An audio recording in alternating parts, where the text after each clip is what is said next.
Nancy. Hi, Susangri. How are you? I'm good. எப்படி இருக்கீங்க? நல்லா இருக்கிறேன். Okay, மீண்டுமாக உங்களுக்கு இந்த ஆன்லைன் சர்வீஸ் சந்திக்கிறது எனக்கு ரொம்ப மகிழ்ச்சியாக இருக்கு. நீங்க எப்படி இருக்கீங்க? எப்படி போயிட்டு இருக்கு உங்களோட லைஃப்லாம்? Okay, it's all very good. Just now நம்ம வந்து Friday வந்து Good Friday செஞ்சோம். And today we are come here to celebrate our Easter celebration. Hallelujah. Okay, அவங்க சொன்ன போல போன வாரம் வெள்ளிக்கிழமை வந்து நம்ம குட் ஃப்ரைடே சர்வீஸ் நம்ம எல்லாரும் பார்த்தோம். நீங்கள் எல்லாரும் பார்த்துப்பீங்கன்னு நம்ம விசுவாசிக்கிறோம். கர்த்தர் நம்மளுக்கு பட்ட ஒவ்வொரு அடிகள் ரொம்ப அழகாக சிரமம் மூலியமாக ஃபஸ்ட்டு ரொம்ப அழகாக நம்ம மத்தியில் பேசினார்.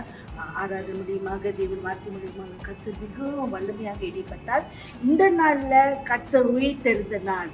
It's God is reason. இதுக்கு அவரோட ரெசரக்ஷனோட டே நம்ம வந்து மகிழ்ச்சியோடு கர்த்தரை ஆராதிப்போம். கர்த்தரை இந்த ரீசன் இந்த கர்த்தர் நம்மளுக்காக உயிர்த்தெழுந்தனால அவர் வந்து நம்ம துதிப்போம். தேவன் நம்ம மத்தியில் என்ன பேச போறாரு என்று நம்மளுக்கு தெரியல. சொல்லுங்க sister. Yes, today God has risen. Resurrection Day. So we all will have to celebrate today together. Okay? Everybody who is watching here, we will celebrate together. Let us be happy that because our God has risen. Our God is a great God. Hallelujah. Our God is a wonderful God. Our God is here today in our midst. Amen. So let us all celebrate today. Amen. So நான் விசுவாசிக்கிறேன் இந்த நாளையும் online பார்க்குற எல்லாரும் தேவனோட ஆசீர்வாதத்தை பெற்றுக்கொள்வீங்க என்று நான் விசுவாசிக்கிறேன். இந்த நாளையும் நம்ம கொண்டாடுவோம், தேவனோட ஆசீர்வாதத்தை பெற்றுக்கொள்வோம். God bless everyone. Let's celebrate.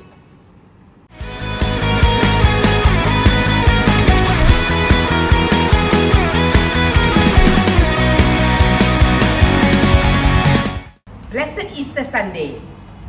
நம் தேவன் உயிர்த்தெழுந்த நாள். இந்த மகிழ்ச்சியான நாளிலும் நாம் அனைவரும் முழு இருதயத்தோடு தேவனை துதித்து ஆராதிக்கலாம். Let's go for the worship. Amen.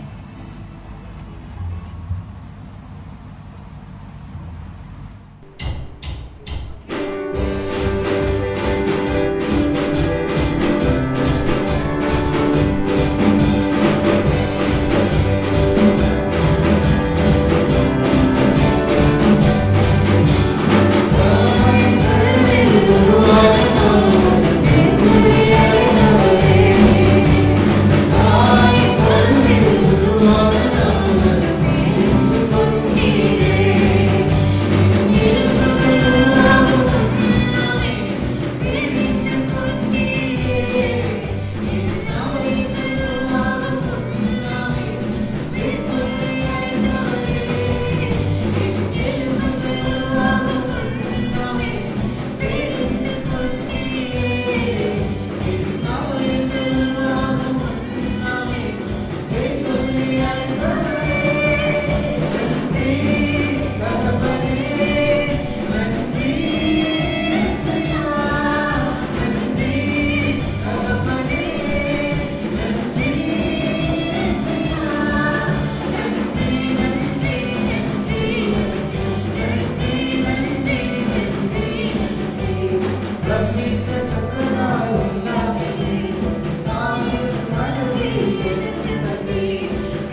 சோஸ்ரம் ஐயா சோஸ்ரம்.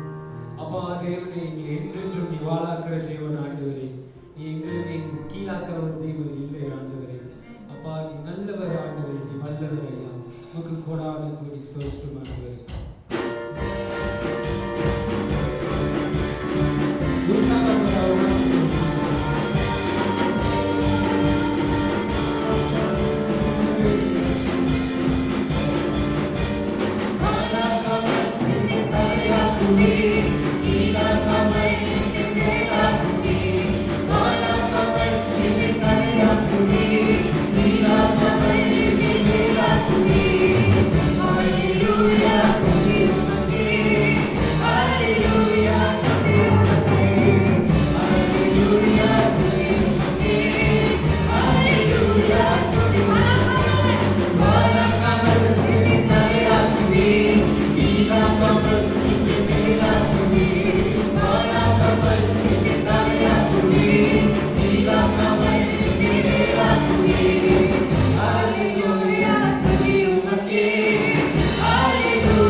because you are the Father of everyone, Lord Jesus. You are our God, Lord Jesus. Thank you, Lord Jesus. நன்றி ஆண்டவரே, நன்றி. உம்மை துதிக்கிறோம் கர்த்தாவே. நேற்றும் இன்றும் என்றும் மாறாத தேவனாக இருக்கிற சுவாமி, மரணத்தை நீர் ஜெயித்த தேவன் கர்த்தாவே. எங்களோட பாவத்தை கர்த்தாவே நீர் மீட்டின தேவன் கர்த்தாவே. உம்முடைய அன்புக்காக நாங்கள் நன்றி செலுத்துகிறோம் தேவனே. எங்களை நீர் தேற்றுகிற தேவனாக இருக்கிற சுவாமி. அப்பா தேவனே, இந்த காலை வேளையிலே சுவாமி உம்முடைய உயிர்த்திருந்த நாளாக இருக்கிறதுனாலே கர்த்தாவே நாங்கள் நினைவு கூறுகிறோம் இயேசுவே. உம்முடைய வல்லமையை நாங்கள் நினைவு கூறுகிறோம் கர்த்தாவே. உம்முடைய அக்கினியை நாங்கள் நினைவு கூறுகிறோம் சுவாமி. உம்முடைய தெய்வீக அன்பு கர்த்தாவை நாங்கள் நினைவு கூறுகிறோம் கர்த்தாவே. There is no other God, O Lord Father God, who is like you, Lord Jesus. And we love you, Lord Father God. We love you, Lord Father God, for what you have done on the cross for us, Lord Jesus. தேவனே, நாங்கள் முழு உள்ளத்தோடு நாங்கள் நேசிக்கிறோம் இயேசுவே. முழு ஆத்மாவோடு முழு சரீரத்தோடு கர்த்தாவே இந்த காலை வேளையிலே நாங்கள் ஆராதிக்கிறோம் கர்த்தாவே.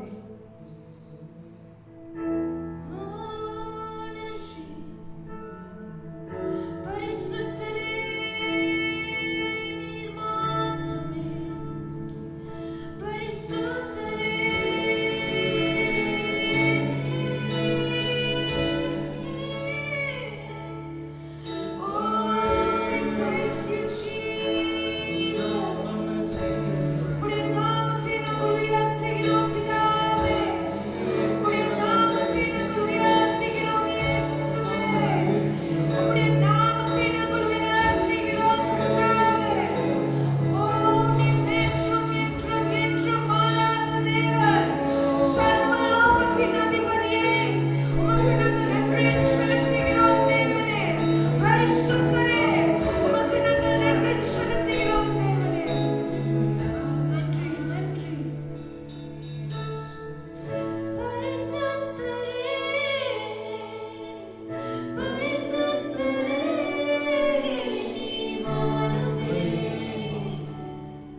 செய்து நம் அனைவரும் பரிசுத்த நற்கருவிக்காக ஆயத்தமாகும். Let's prepare our heart. For the Holy Communion.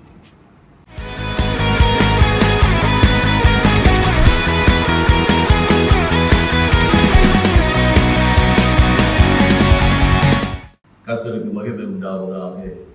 மீண்டுமாக இந்த நேரடி ஒளிபரப்பு மூலியமாக உங்களை இந்த ஈஸ்டர் தினத்திலே சந்திப்பதிலே நான் பெரும் மகிழ்ச்சி அடைகிறேன், சந்தோஷம் அடைகிறேன். இந்த காலை வேளையிலே தேவனுடைய வார்த்தை நான் கொண்டு வருவதற்கு முன்பதாக வீட்டில் தங்கி இருக்கிற அனைவரும் என்னோடு இணைந்து இந்த பரிசுத்த நற்கருணையிலே என்னோடு கலந்து கொள்ளும்படியாக நான் கேட்டுக்கொள்கிறேன்.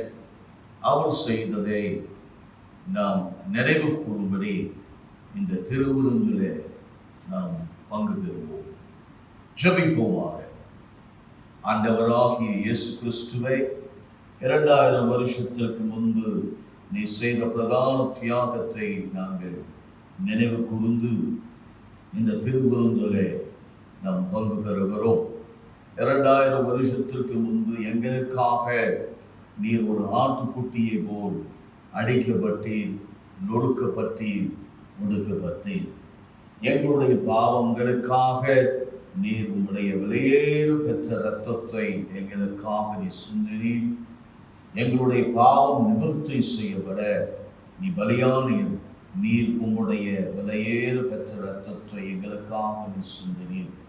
பழைய ஏற்பாடிலே பாவ நிவாரண வழியாக ஒரு ஆட்டுக்குட்டி பலியாக செலுத்தப்படுகிறது, இரத்தம் சிந்தப்படுகிறது. அதே போல பாவ நிவாரண வழியாக நீ பலியாக அந்த சிலுவையிலே எங்களுக்காக செலுத்தப்பட்டீர். நீர் உம்முடைய விலையேறு பெற்ற இரத்தத்தை எங்களுக்காக நீ சிந்தினீர். வேதம் சொல்லுகிறது, எபிரியர் 9வது அதிகாரம் 22வது வசனம் நமக்கு சொல்லுகிறது, இரத்தம் சிந்துதல் இல்லாமல் மன்னிப்பு உண்டாகாது என்று வேதம் நமக்கு சொல்லுகிறது. உம்முடைய இரத்தம் எங்களை பாவத்திலிருந்து மீட்கிறது, நித்திய ஜீவனை எங்களுக்கு கொடுக்கிறது, பரலோகத்திலே நமக்கு ஒரு இடத்தை கொடுக்கிறது. ஆண்டவராகிய இயேசு கிறிஸ்துவை இந்த கால வேளையிலே எங்கள் இருதயத்தை நீர் ஆராய்ந்து பார்க்கும்படியாக நாங்கள் உமக்கு கொடுக்கிறோம். மனுஷனோ வெளி தோட்டத்தை பார்க்கிறார், ஆனால் நீரோ எங்கே இருதயத்தை பார்க்கிறீர். இந்த கால வேளையிலே எங்களுடைய பாவங்களை நீர் மன்னித்து, எங்களுடைய குறைகளை மன்னித்து எங்களை நீர் வழிநடத்தும்படியாக இந்த கால வேளையிலே நான் ஜெபிக்கிறேன். இந்த கால வேளையிலே பலத்தை எங்களுக்கு தருவீராக, சத்துவத்தை தருவீராக, சுகத்தை எங்களுக்கு தருவீராக. இயேசு நாமத்திலே இந்த ஜெபத்தை நான் ஏறெடுக்கிறேன், என் ஜீவன் உள்ள பிதாவே, ஆமென். 1 கொரிந்தியர் 11வது அதிகாரம் 23வது வசனம் தொடங்கி 25வது வசனம் உடைய நாம் வாசிக்க கற்கலாம். நான் உங்களுக்கு ஒப்புவித்ததை கர்த்தரிடத்தில் பெற்றுக்கொண்டேன். ஏனெனில் கர்த்தராகிய இயேசு தன் காட்டி கொடுக்கப்பட்ட அன்று ராத்திரியிலே அப்பத்தை எடுத்து ஸ்தோத்திரம் பண்ணி அதை பெற்று, நீங்கள் வாங்கி புசியுங்கள், இது உங்களுக்காக பிக்கப்படுகிற என்னுடைய சரீரமாக இருக்கிறது, என்னை நினைவு கூறும்படி இது செய்யுங்கள் என்றார். ஒன்றாக புசிப்போமாக. Let's partake the bread together.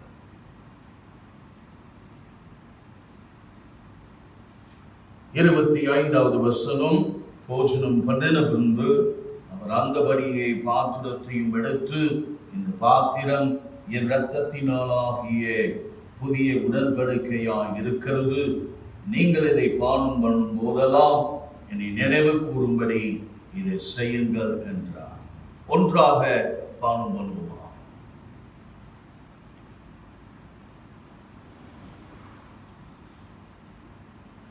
கர்த்தருக்கு மகிமை உண்டாவதாக.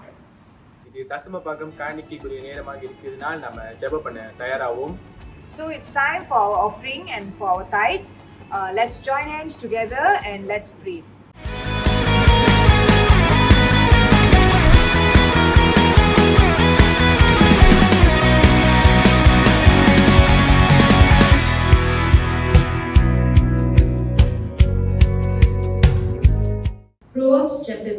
verse 9 to 10. Honor the Lord with all your possession and with the first fruits of all your increases. So your barns will be filled with plenty, and your vats will overflow with new wine. நீதிமொழிகள் 3வது அதிகாரம் வசனம் 9 முதல் 10 வரை. உன் பொருளாலும் உன் எல்லா விளைவின் முதல் பலனாலும் கர்த்தரை கனம் பண்ணு. அப்பொழுது உன் களஞ்சியங்கள் பூரணமாய் நிரம்பும், உன் ஆலயங்களின் திராட்சை ரசம் புரண்டோடும். நன்றி செலுத்துகிறோம் ஆவியானவரே. அப்பா பிதாவே, இந்த நாளுக்காக உமக்கு நாங்கள் நன்றி செலுத்துகிறோம். இந்த நாளை தந்துக்காக உமக்கு நாங்கள் நன்றி செலுத்துகிறோம் ஆவியானவரே. அப்பா, இந்த வேலையிலையும் ஆவியானவரே, எங்களோட தஸ்மபாகம் காணிக்கைக்காகவும் நாங்கள் ஒழுங்கால் படியெடுத்து ஜெபிக்கிறோம் ராஜா. அப்பா, 10ல் ஒரு பங்கு நாங்கள் உங்களுக்கு சமர்ப்பிக்கிறோம். நீ தந்த ஆசீர்வாதத்துக்காக உமக்கு நாங்கள் நன்றி செலுத்துகிறோம். நீ தந்த பாதுகாப்புக்காகவும் உமக்கு நாங்கள் நன்றி செலுத்துகிறோம். கொடுத்த ஒவ்வொரு காரங்களையும் ஆவியானவரே நீர் ஆசீர்வதிப்பீராக. அப்பா, கொடுக்காத காரங்களையும் ஆவியானவரே அவங்க கொடுக்கறதுக்கு அந்த தாகத்தையும் வாஞ்சியும் நீ தருவீராக ஆவியானவரே. இந்த காலகட்டத்திலையும் அப்பா உம்மை நோக்கி நாங்கள் பார்க்க, உங்களுடைய வழியில் நாங்கள் நடக்க நீ கிருபை செய்வீராக. ஒவ்வொருத்தரும் நீர் ஆசீர்வதிப்பீராக. இந்த கொள்ளுநோய் காலகட்டத்திலையும் ஆவியானவரே எந்த ஒரு சூழ்நிலைகள் நாங்கள் கடந்து போனாலும் எங்களோட தேவன் நீர் எங்களோடு கூட இருக்கிறீர். நீரே எங்களுக்கு பாதுகாப்பாக இருக்கிறீர். உங்கள் ரத்த கோடிகளால் மூடி மறைத்து எங்களுக்கு பாதுகாப்பை தந்ததுக்காக உமக்கு நாங்கள் நன்றி செலுத்துகிறோம் ஆவியானவர். தொடர்ந்து எங்களுக்கு பொறுப்பெடுத்து வழி நடத்துவீராக. இவை எல்லாவற்றிலும் பாதுகாப்பை ஒப்பு கொடுத்து ஜெபிக்கிறேன் என் ஜீவனில் நல்ல பிதாவே. ஆமென், ஆமென், ஆமென். Let's prepare our heart for the word of God. ஆண்டோடைய வார்த்தைக்காக நம்ம ஆயத்தமாவோம்.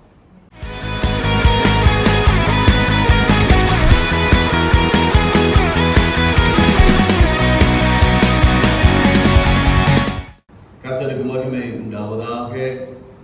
வார்த்தைக்கு நாம் கடந்து செல்வதற்கு முன்பதாக இந்த கால வேளையிலே மீண்டுமாக கண்களை மூடி வண்ணமாகவே நாம் ஜெபிப்போம். ஆண்டவராகிய இயேசு கிறிஸ்துவே, வீட்டுக்குள்ள தங்கி கொண்டிருக்கிறவர்கள் இந்த பிரசங்கத்தை கேட்டு ஆசீர்வதிக்கப்பட வேண்டும் என்று சொல்லி நான் ஜெபிக்கிறேன். இந்த கால வேளையிலே இந்த பிரசங்கத்தை கேட்டு இவர்களுடைய ஆவியிலே ஒரு பெரிய விழிப்புணர்வை கொண்டு வரத்தக்கதாக, இவர்களுடைய விசுவாசம் அதிகரிக்கும்படியாக, உன்மேல் இன்னும் அதிகமாய் நம்பிக்கை வைக்கத்தக்கதாக நான் ஜெபிக்கிறேன். நான் சிறுக வேண்டும், நீ பெருக வேண்டும். நேர்த்தியாக எங்களை ஆண்டவரே இந்த கால வேளையிலே நீங்கள் வழி நடத்தும்படியாக நாங்கள் ஜெபிக்கிறோம். இயேசு நாமத்திலே இந்த ஜெபத்தை நான் ஏறெடுக்கிறேன் என் ஜீவன் உள்ள பிதாவே. ஒரு ஆமென் சொல்லுவோமா? Please listen, my beloved. Our faith is not on someone that is dead. கவனித்துக் கொள்ளுங்கள் பிரியமானவர்களே, நம்முடைய விசுவாசம் மரித்து போன ஒரு நபர் மேல கிடையாது. But our faith is on someone that is alive. நம்முடைய விசுவாசம் உயிரோடு இருக்கிற நபர் மேலே இருக்கிறது. 1 தெசலோனிக்கா 4வது அதிகாரம் 14வது வசனத்திலே இயேசுவானவர் மரித்த பின்பு எழுந்திருந்தார் என்று விசுவாசிக்கிறோமே. கவனிங்க, இந்த வசனம் நிமித்தமாக நம்முடைய விசுவாசம் மரித்து போன ஒரு நபர் மேலே கிடையாது. நம்முடைய விசுவாசம் மரித்து பின்பு எழுந்த இயேசு கிறிஸ்து மேலே இருக்கிறது. நம்முடைய விசுவாசம் உயிரோடு இருக்கிற இயேசு கிறிஸ்து மேலே இருக்கிறது. Jesus Christ is not a history. Jesus Christ is alive. He is alive here now in your midst. இயேசு கிறிஸ்து முடிந்து போன ஒரு சரித்திரம் அல்ல, முடிந்து போன ஒரு பூர்வீகம் அல்ல. இயேசு கிறிஸ்து உயிரோடு இருக்கிறார். இங்கே இப்ப உங்க மத்தியிலே அவர் உயிரோடு இருக்கிறார். கர்த்தருக்கு மகிமை உண்டாவதாக. வெளிப்படுதல் 1வது அதிகாரம் 18வது வசனத்தை நாம் வாசிக்க கேட்கலாம். Revelation chapter 1 verse 18. மரித்தேன், ஆனாலும் இதோ சதா காலங்களிலும் உயிரோடு இருக்கிறேன். ஆமென். நான் மரணத்திற்கும் பாதாளத்திற்கும் உரிய திறவுகோல்களை உடையவராக இருக்கிறேன். ஒரு ஆமென் சொல்லுமா? கவனிங்க, இயேசு கிறிஸ்து அப்போஸ்தலன் யோவானுக்கு பத்மோஸ் தீவிலே தரிசனமாக இந்த வார்த்தையை அப்போஸ்தலன் யோவானுக்கு அவர் சொல்லுகிறார். என்ன வார்த்தை இயேசு கிறிஸ்து சொல்லுகிறார்? I am he who lives and was dead, and behold, I am alive forevermore. மரித்தேன், ஆனாலும் இதோ சதா காலங்களிலும் உயிரோடு இருக்கிறேன் என்று இயேசு கிறிஸ்து இந்த வார்த்தைகளை அப்போஸ்தலன் யோவானுக்கு பத்மோஸ் தீவிலே தரிசனமாகி இந்த வார்த்தை இயேசு விதமாய் சொல்லுகிறார். ஒரு ஆமென் சொல்லுமா? After that, Jesus Christ tells Apostle John a very important word. I have the keys of AIDS and of death. கவனிங்க, இயேசு கிறிஸ்து தரிசனமாகி அப்போஸ்தலன் யோவானுக்கு அடுத்த ஒரு முக்கியமான வார்த்தை அவர் சொல்லுகிறார். நான் மரணத்திற்கும் பாதாளத்துக்கும் உரிய திறவுகோல்களை உடையவராய் இருக்கிறேன் என்று இயேசு கிறிஸ்து சொல்லுகிறார். அப்படி என்றால் இயேசு கிறிஸ்து மரணத்தை ஜெயித்தார். இயேசு கிறிஸ்து பாதாளத்தை ஜெயித்தார். இயேசு கிறிஸ்து சாத்தானை ஜெயித்தார். கர்த்தருக்கு மகிமை உண்டாவதாக. பலத்த கரத்தை அவருக்கு கொடுப்போமாக.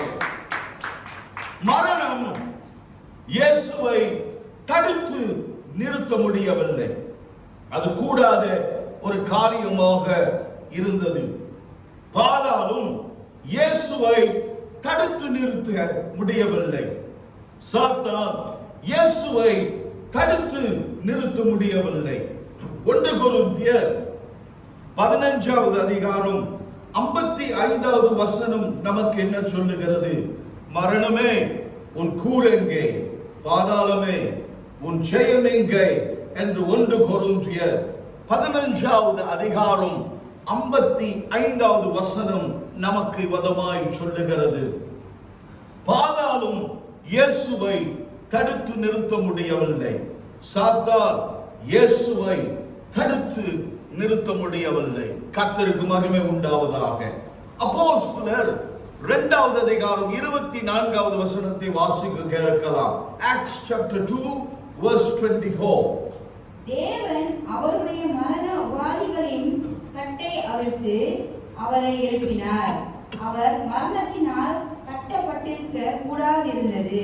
கவனிங்க, வேதாகமம் நமக்கு கூறுகிறது, பிதாவாகிய தேவன் இயேசு கிறிஸ்துவை மரண உபாதிகளின் கட்டை அவிழ்த்து அவரை எழுப்பினார் என்று அப்போஸ்தலர் 2வது அதிகாரம் 24வது வசனம் நமக்கு விதமாய் சொல்லுகிறது. கவனிங்க அன்பான தேவ பிள்ளைகளே, மனித குலத்தை ரட்சிக்கத்தக்கதாக பிதாவாகிய தேவன் இயேசு கிறிஸ்துவை சிலுவையிலே அவர் அறைந்தார். மனித குலத்தை ரட்சிக்கத்தக்கதாக தகப்பன் தன்னுடைய ஒரே பேரான குமாரனை அவர் என்ன செய்தார்? சிலுவையிலே அறைந்தார்.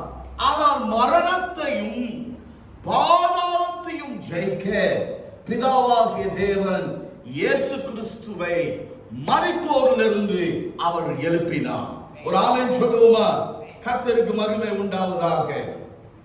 நாம் மரித்து போன இயேசுவை சேவிக்க கிடையாது. உயிரோடு இருக்கிற இயேசுவை தான் நீங்களும் நானும் சேவிக்கிறோம். இயேசு ஜீவிக்கிறார். இப்ப இங்கே இந்த இடத்திலே அவர் விதமாய் ஜீவிக்கிறார். உங்கள் மத்தியிலே அவர் ஜீவிக்கிறார். உங்க மத்தியிலே அவர் உயிரோடு இருக்கிறார். மரித்து போன இயேசுவை நீங்களும் நானும் சேவிக்கிற, உயிரோடு இருக்கிற இயேசுவை நீங்களும் நானும் சேவிக்கிறோம். இயேசு கிறிஸ்து இப்ப இங்க இந்த இடத்திலே உங்களுக்கு அவர் சுகம் கொடுக்க முடியும், விடுதலை தர முடியும், கட்டுக்களை முறியடிக்க முடியும். சமாதானத்தை உங்களுக்கு கொடுக்க முடியும். சந்தோஷத்தை அவர் உங்களுக்கு கொடுக்க முடியும். காரணம் இயேசு கிறிஸ்து இப்ப இங்க இந்த இடத்திலே அவர் ஜீவிக்கிறார். உங்க மத்தியிலே அவர் உயிரோடு இருக்கிறார். ஒரு ஆமென் சொல்லுவோமா? கர்த்தருக்கு மகிமை உண்டாவதாக. This morning I want to teach you about 4 important things concerning the power of resurrection. இந்த காலை வேளையிலே உயிர்த்தெழுதல் வல்லமை குறித்து 4 முக்கியமான காரியங்களை நான் உங்களுக்கு போதிக்க போகிறேன்.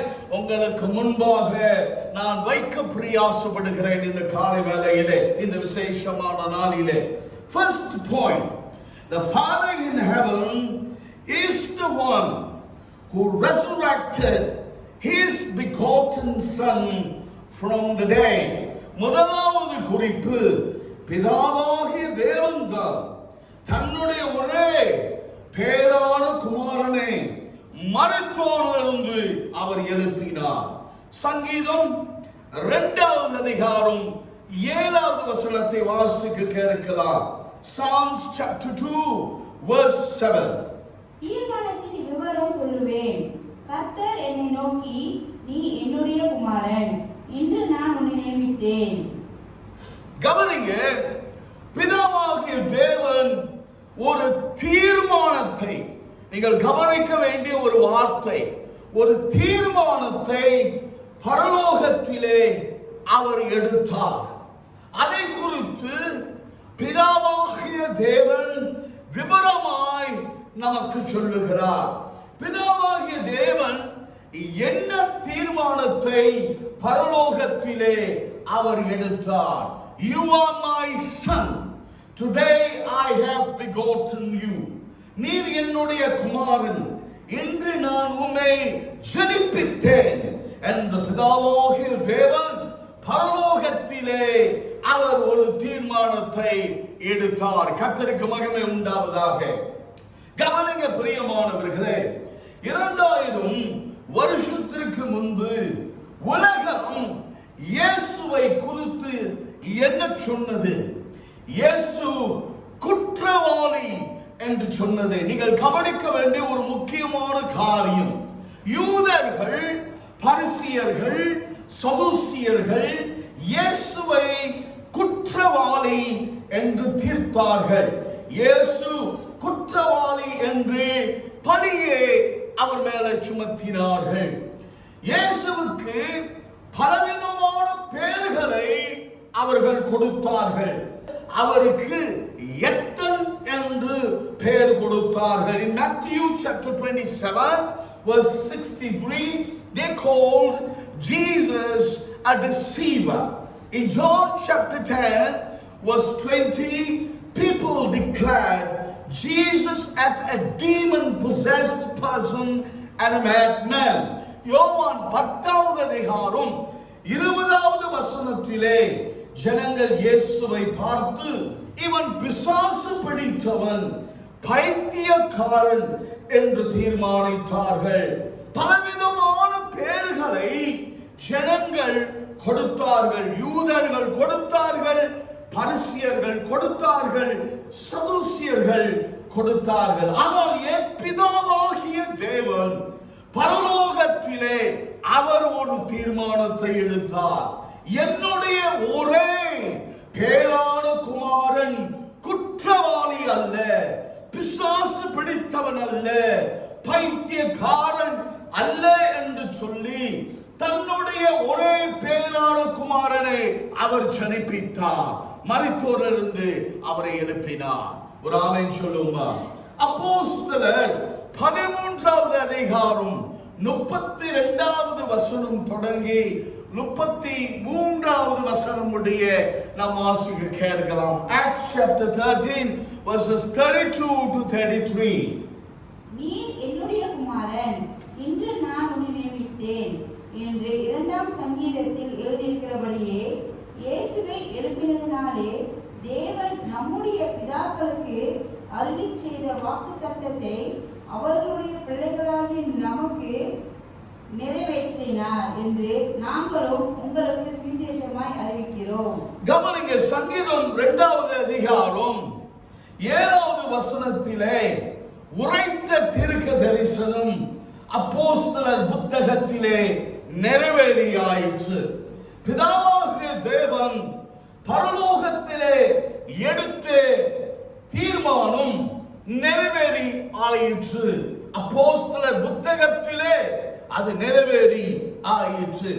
இயேசு கிறிஸ்துவுடைய உயிர்த்தெழுதல் என்ன நிரூபிக்கிறது?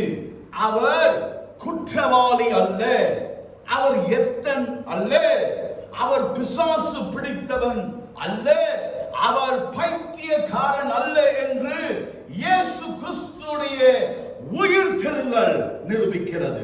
ஒரு ஆமென் சொல்லுவோமா? பிதாவாகிய தேவன் தன்னுடைய ஒரே பேரான குமாரனை ஜெனிப்பித்த நிமித்தம், மருத்துவரிலிருந்து அவரை எழுப்பின நிமித்தம் என்ன நிரூபிக்கப்படுகிறது? சத்துரு முறையடிக்கப்படுகிறார், மரணம் முறையடிக்கப்படுகிறது, பாவம் முறையடிக்கப்படுகிறது என்று நிரூபிக்கப்படுகிறது. இந்த உலகம், கவனிங்க அன்பான தேவ பிள்ளைகளை, இந்த உலகம் உங்களுக்கு பலவிதமான பேர்களை கொடுக்கலாம். நீங்கள் குற்றவாளி என்று தீர்க்கலாம், நீங்கள் எத்தன் என்று தீர்க்கலாம், உங்களை மறுதலிக்கலாம், உங்களுக்கு இந்த உலகம் உபத்திரவங்களை கொடுக்கலாம். ஆனால் பிதாவாகிய தேவன் உங்களை உயர்த்துவார். உங்களை வாளாக்காமல் அவர் தலையாக்குவார், உங்களை கீழாக்காமல் அவர் மேலாக்குவார். இந்த வாழ்க்கையிலே பிதாவாகிய தேவன் எடுத்த தீர்மானங்கள், பரலோகத்திலே எடுத்த தீர்மானங்கள் மெய்யாலுமே உங்க வாழ்க்கையிலே நிச்சயமாகவே நிறைவேறும். கர்த்தருக்கு மகிமை உண்டாவதாக. யூதர்கள், பரிசேயர்கள், சதுசேயர்கள் இயேசுவை குற்றவாளி என்று தீர்த்தார்கள். ஆனால் பிதாவாகிய தேவன் இயேசு குற்றவாளி இல்லை என்று நிரூபிக்க அவர் என்ன செய்தார்? இயேசுவை ஜெனிப்பித்தார்.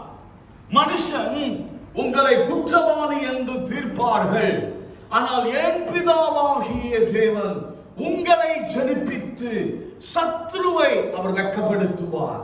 உங்களுக்கு விரோதமாய் நிற்கிறவர்களை அவர் வெட்கப்படுத்துவார்.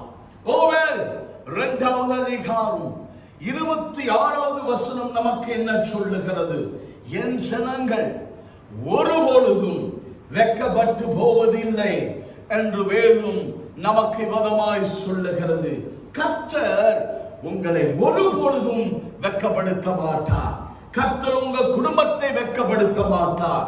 உங்க பிள்ளைகளை கர்த்தர் ஒருபொழுதும் வெட்கப்படுத்த மாட்டார். நீ செய்கிற ஊழியங்களை கர்த்தர் ஒருபொழுதும் வெட்கப்படுத்த மாட்டார். கர்த்தருக்கு மகிமை உண்டாவதாக. கர்த்தர் மெய்யாலுமே உங்களை உயர்த்துவார். யூதர்கள், பரிசேயர்கள், சதுசேயர்கள் இயேசுவை மறுதலித்தார்கள். ஆனால் பிதாவாகிய தேவன் இயேசுவை மறுதலிக்கல, இயேசுவை ஜெனிப்பித்தார். மனுஷன் உங்களை மறுதலிக்கலாம், உலகம் உங்களை மறுதலிக்கலாம், ஆனால் பிதாவாகிய தேவன் உங்களை மறுதலிக்க மாட்டார். உங்களை அவர் அரவணைப்பார், உங்களை அவர் பராமரிப்பார், உங்களை அவர் உபசரிப்பார்.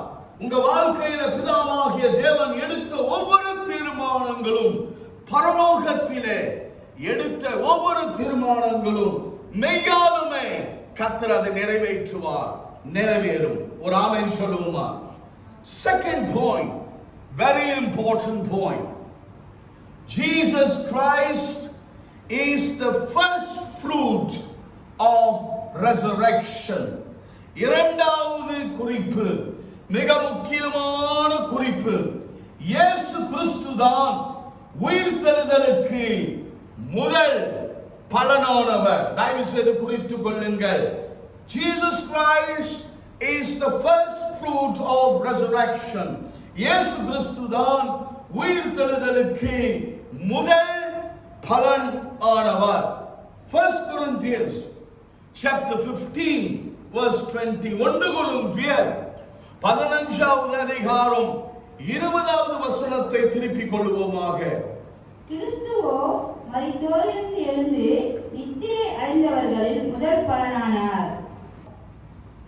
கிறிஸ்துவோ மரித்தோரிலிருந்து எழுந்து நித்திரை அடைந்தவர்களில் முதல் பலனானவர் என்று அப்போஸ்தலர் பவுல் கொரிந்து சபைக்கு அவர் விதமாய் சொல்லுகிறார். அப்படி என்றால் அர்த்தம் என்ன?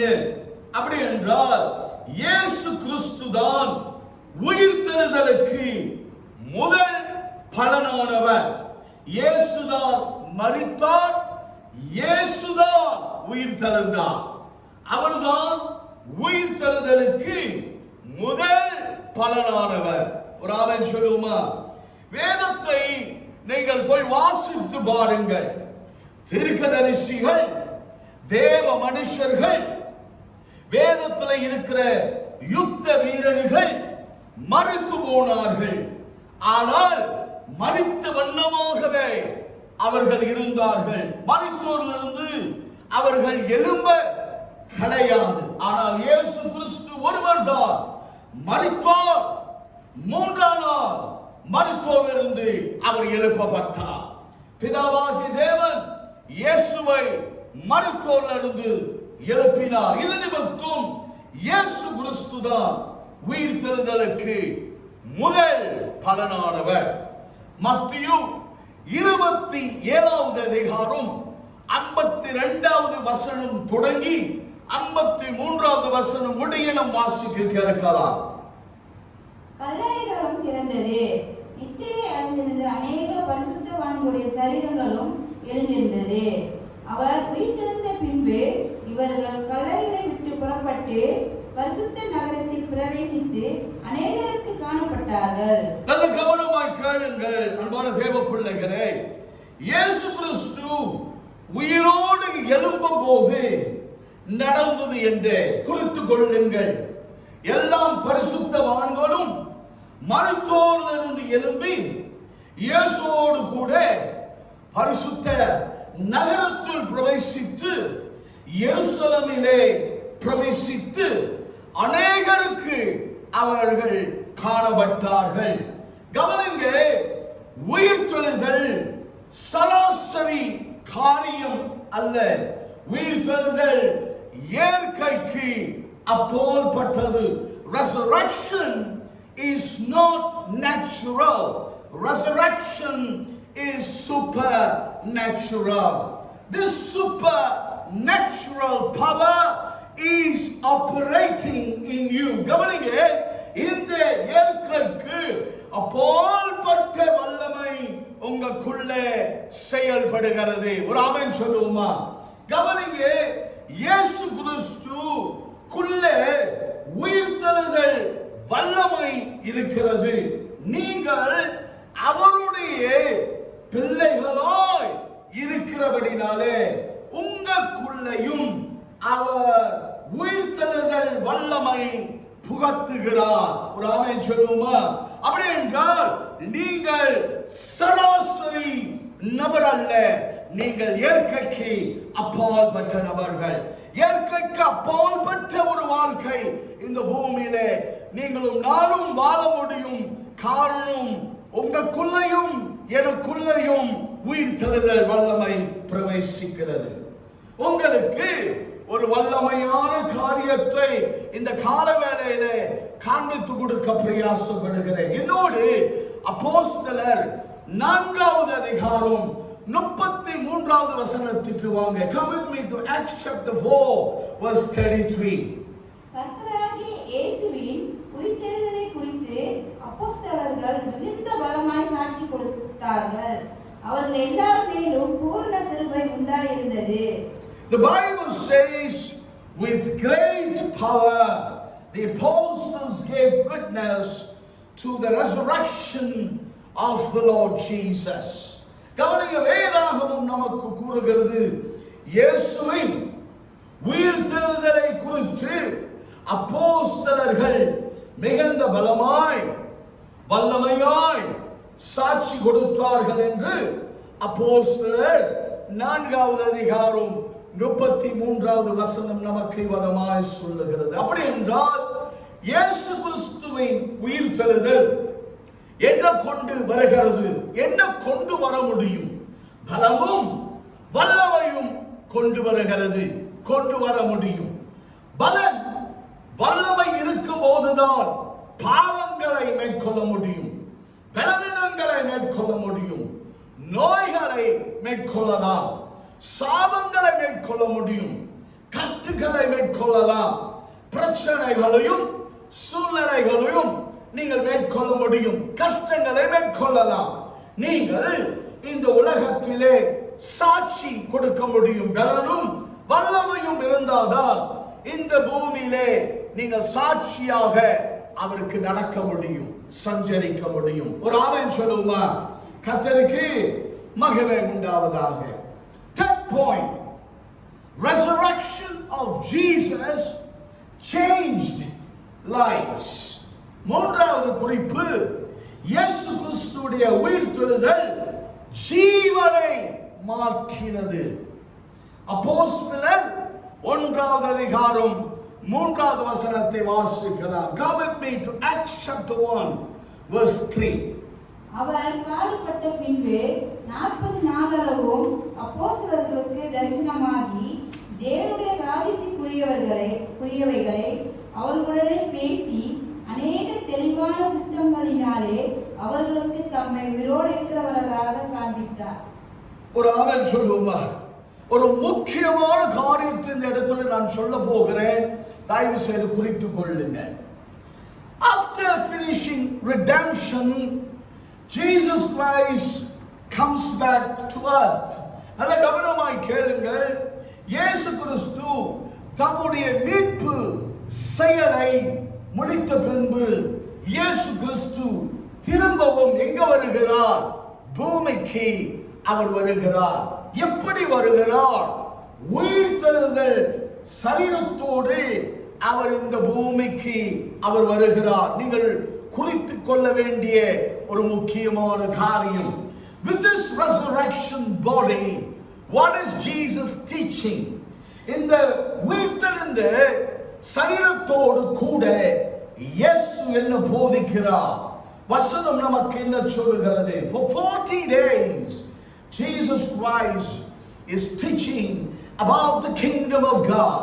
40 நாள் அளவும் இயேசு கிறிஸ்து தேவனுடைய ராஜ்யத்தை குறித்து அவர் போதித்தார் என்று வேதம் இவ்விதமாய் நமக்கு சொல்லுகிறது. This teaching was so powerful because after when Jesus Christ finished teaching them, the apostles were mighty men of God. இந்த போதனை மிக வல்லமையான ஒரு போதனை. காரணம் என்ன? இயேசு கிறிஸ்து இந்த போதனை அவர் முடித்த பிற்பாடு அப்போஸ்தலர்கள் கர்த்தருக்கு பராக்கிரமசாலிகளாய் மாறினார்கள். அவர்கள் வாழ்க்கை முற்றிலுமாக மாறினது. They did amazing miracles, signs and wonders. அவர்கள் ஆச்சரியமான அற்புதங்களும் அதிசயங்களும் அடையாளங்களும் பூமியிலே அவர்கள் செய்தார்கள். சீஷர்கள் உடைய அவிசுவாசம் விசுவாசமாக மாறினது. உயிர்த்தெழுதல் வல்லமை என்ன செய்தது? சீஷர்களுடைய வாழ்க்கையை மாற்றினது. உயிர்த்தெழுதல் வல்லமை என்ன செய்யக்கூடும்? உயிர்த்தெழுதல் வல்லமை ஜீவனை மாற்றும். ஒரு ஆமென் சொல்லுமா? நல்ல கவனமாய் கேளுங்கள். வேதாகம் நமக்கு சொல்லுகிறது, குறித்துக் கொள்ளுங்கள். தோமா சந்தேகம் உள்ளவன் என்று வேதம் நமக்கு சொல்லுகிறது. The Bible says Thomas was a doubter, but the resurrection power of Christ changed his life. ஆனால் கிறிஸ்துவுடைய உயிர்த்தெழுதல், இயேசு கிறிஸ்துவுடைய உயிர்த்தெழுதல் வல்லமை அவனுடைய வாழ்க்கை என்ன செய்தது? அவன் வாழ்க்கையை மாற்றினது. தோமாவுடைய வாழ்க்கையை மாற்றினது. கிறிஸ்துவுடைய உயிர்த்தெழுதல் வல்லமை அனுபவம், குறித்துக் கொள்ளுங்கள், வல்லமையின் அனுபவம் அவனை, தோமாவை தேவனுக்கு ஒரு பெரிய சாட்சியாய் ஏற்படுத்தினது. அவன் சுவிசேஷத்தை எங்கே கொண்டு போய் சேர்த்தான்? இந்தியா தேசத்துக்கு தோமா கொண்டு போய் சேர்த்தான். இயேசு கிறிஸ்துவுடைய உயிர்த்தெழுதல் வல்லமை என்ன செய்தது? தோமாவை மாற்றினது. அவனுடைய வாழ்க்கையிலே ஒரு பெரிய மாற்றத்தை கொண்டு வந்தது. ஒரு ஆமென் சொல்லுவோமா?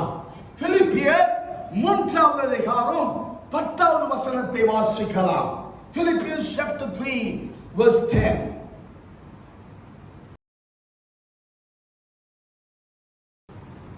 இப்படி நான் அவரையும் அவருடைய உயிர்த்தெழுதலின் வல்லமையையும் அவருடைய பாடுகளின் ஐக்கியத்தையும் அறிகிறதற்கும் அவருடைய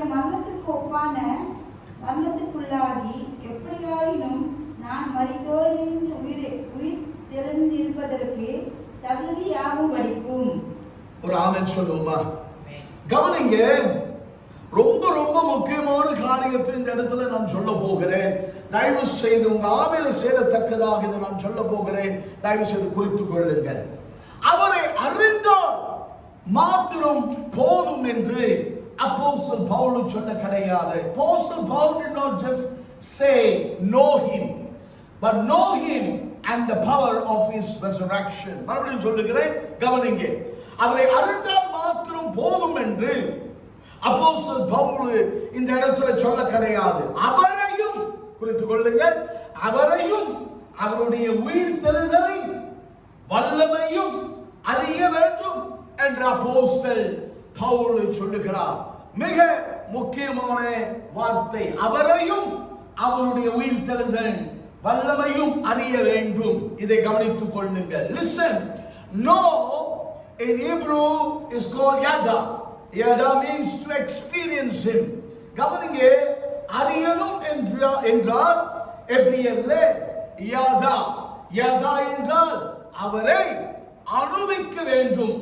In other words, when you experience his resurrection power, not just knowing Jesus, but when you experience his resurrection power, what will happen?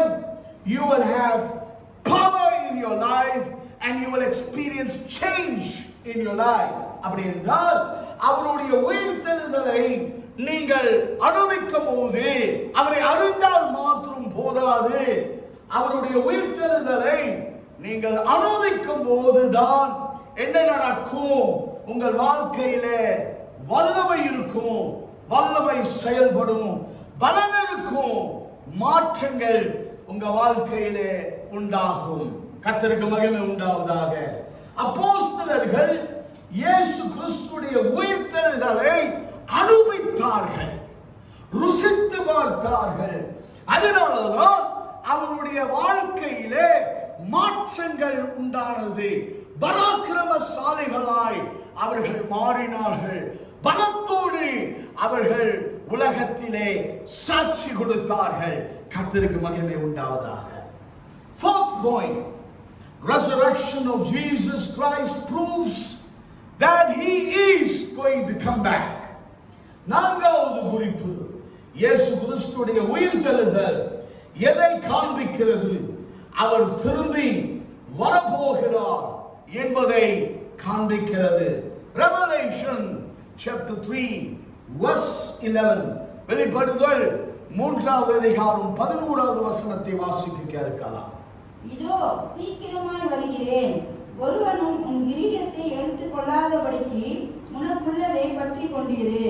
கவனிங்க அன்பான தேவ பிள்ளைகளே, இயேசு பிறந்தார், அவர் மரித்தார், உயிர்த்தெழுந்தார், அவர் சீக்கிரமாய் வரப்போகிறார். அவர் இருக்கிறவரும் இருந்தவரும் வரப்போகிற தேவனுமாய் இருக்கிறார். இயேசு ஒரு முக்கியமான காரியத்தை சொல்லுகிறார். தயவு செய்து எழுதி கொள்ளுகிறவர்கள் இதை எழுதி கொள்ளுங்கள், உங்க இருதயத்தில் இது போய் சேர வேண்டும். அவர் வரும்போது உனக்கு உள்ளதை பற்றி கொண்டு இரு என்று இயேசு மிக தெளிவாக இப்படியாக சொல்லுகிறார். இது எதை குறிக்கிறது அப்படி என்றால், அவர் வரும்போது உன்னுடைய ரட்சிப்பை பற்றி கொண்டிரு. உன்னுடைய ரட்சிப்பை நீ காத்துக்கொள்ள வேண்டுமா? விசுவாசத்தை பற்றி கொண்டிரு, காத்துக்கொள்ளு. நம்பிக்கையை பற்றி கொண்டிரு, சத்தியத்தை பற்றி கொண்டிரு. இதுதான் அர்த்தமாகும். அவருடைய வருகையிலே அவர் இருக்கிற வண்ணமாகவே இருக்கணும். அவருடைய மனப்பான்மை, அவருடைய குணாதிசயங்கள், அவருடைய குணலட்சணங்கள் நமக்குள்ள இருக்கணும். ஒரு ஆமென் சொல்லுவோமா? அவருடைய வருகையிலே நம்முடைய ஆவி, ஆத்மா, சரீரம் குற்றமற்றதாய் இருக்க வேண்டும். ஒரு ஆமென் சொல்லுவோமா? இந்த மனப்பான்மையோடு தான் மனவாட்டி நீங்களும் நானும் இந்த பூமியிலே வாழணும், இருக்கணும், நடக்கணும், சஞ்சரிக்கணும். கர்த்தருக்கு மகிமை உண்டாவதாக. கர்த்தர் உங்களை ஆசீர்வதிப்பாராக. நம்ம எல்லோரும் ஒரு விசை நின்றவனமாக கண்களை மூடி நாம் ஜெபிப்போமாக.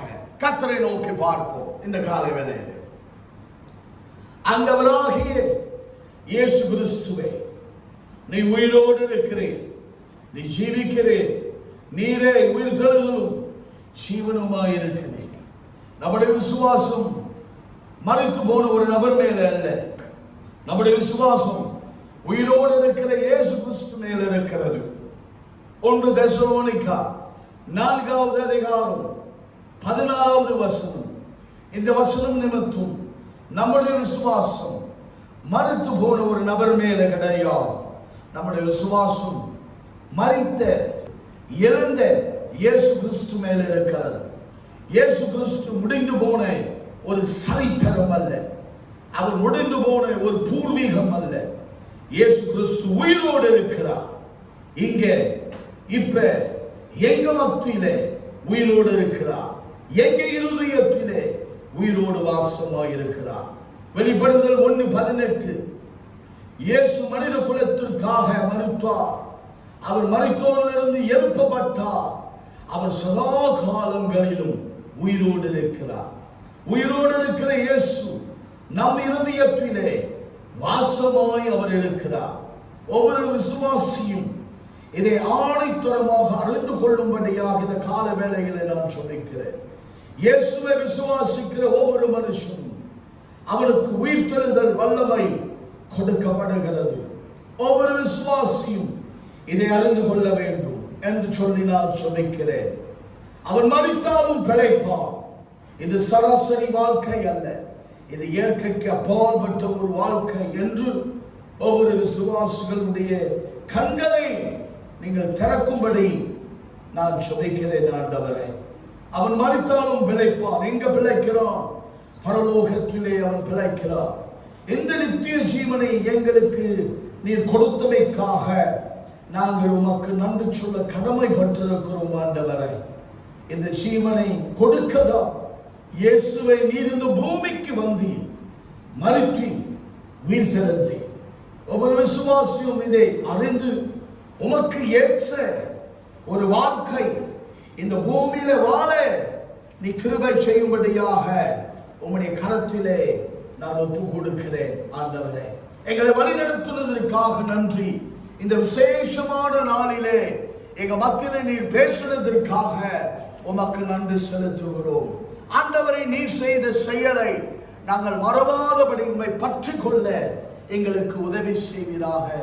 நீரே ஜீவிக்கிறேன், உயிராக இருக்கிறேன். உமக்கு நன்றி செலுத்துகிறோம். இந்த நாளுக்காக நன்றி, எங்களை வழி நடத்துவதற்காக நன்றி. இயேசு நாமத்திலே இந்த ஜெபத்தை நான் ஏறெடுக்கிறேன் என் ஜீவன் உள்ள பிதாவே. ஆமென், ஆமென், ஆமென். என் ஆத்துமாவை கர்த்தரை ஸ்தோத்திரி, என் முழு உள்ளமே அவர் பரிசுத்த நாமத்தை ஸ்தோத்திரி. என் ஆத்துமாவை கர்த்தரை ஸ்தோத்திரி, அவர் செய்த சகல உபகாரங்களையும் மறவாதே. ஆமென், ஆமென், ஆமென். God bless all of you. கர்த்தர் உங்களை ஆசீர்வதிப்பாராக.